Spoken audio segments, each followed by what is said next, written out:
मुंबई के जुहू इलाके में नेहा अग्रवाल अपने पति और छोटी बेटी के साथ अभी अभी नए फ्लैट में शिफ्ट हुई थी। 3 बेडरूम का सुंदर अपार्टमेंट वास्तु से परिपूर्ण, सुंदर फर्नीचर, शांत रंगों से रंगा। पहले कुछ दिन सुखद बीते, मगर फिर धीरे धीरे रातें बदलने लगी। हर रात जैसे कोई अदृश्य परछाई कमरे में घूमती हो। मम्मा, कोई खड़ा है वहाँ। नेहा खुद भी महसूस करती। बिल्कुल सामने कोई सांस ले रहा है, पर दिखता नहीं। समस्या जब डर ने आकार लेना शुरू किया। नई जगह है, कुछ दिन में ठीक हो जाएगा। पर नेहा को अब दिन में भी घर में थकान, भारीपन और चक्कर जैसा महसूस होने लगा।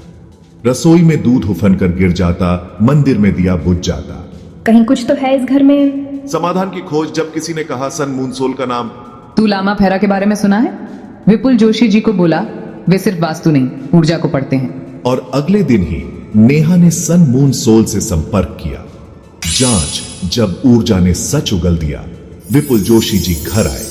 प्रवेश करते ही आंखें मूंद ली और कुछ ही पलों में बोले, यहाँ कुछ रुका हुआ है, कोई अधूरी उपस्थिति।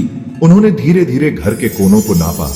उत्तर पश्चिम दिशा में भारीपन, ब्रह्मस्थान में घनघोर चुप्पी और सबसे खतरनाक, बेटी के कमरे में एक पुरानी पीड़ा का स्पंदन। यहाँ कोई अदृश्य सत्ता वर्षों से बंधी हुई है। तुमने भले नया घर लिया हो, उसकी ऊर्जा पुरानी है, बोझिल है। उपचार जब लामा फेरा ने परछाइयों को रोशनी में बदला, फिर आरंभ हुआ 3 चरणों वाला विशेष लामा फेरा ऊर्जा उपचार। पहले दिन घर की ऊर्जा को शुद्ध करने हेतु दिव्य प्रतीकों का प्रयोग, हर कोने में मंत्रों की ध्वनि से कंपन फैलाया गया।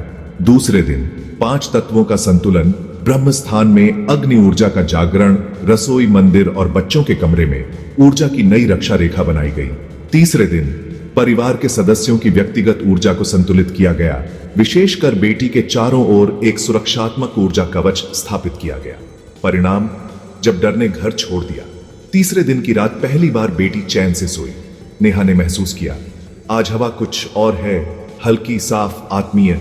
मंदिर में दिया अब लगातार जलता था, रसोई में स्वाद लौट आया और सबसे बढ़कर रातें अब डर की नहीं, शांति की गोद बन गई थी। समापन जब ऊर्जा से अधिक गहराई को छुआ गया। विपुल जोशी और सन मून सोल ने केवल डर हटाया नहीं, उन्होंने उस घर की आत्मा को फिर से जागृत किया। घर में वास्तु हो सकता है, पर जब तक ऊर्जा नहीं मुस्कुराएगी, वह घर नहीं, केवल ईंटों की दीवारें रहेगा। क्या आप भी कुछ ऐसा अनुभव करते हैं?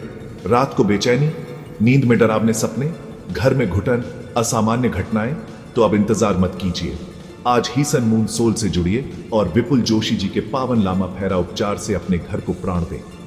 घर को शांति चाहिए, शोर नहीं, ऊर्जा चाहिए, केवल रंग रोगन नहीं।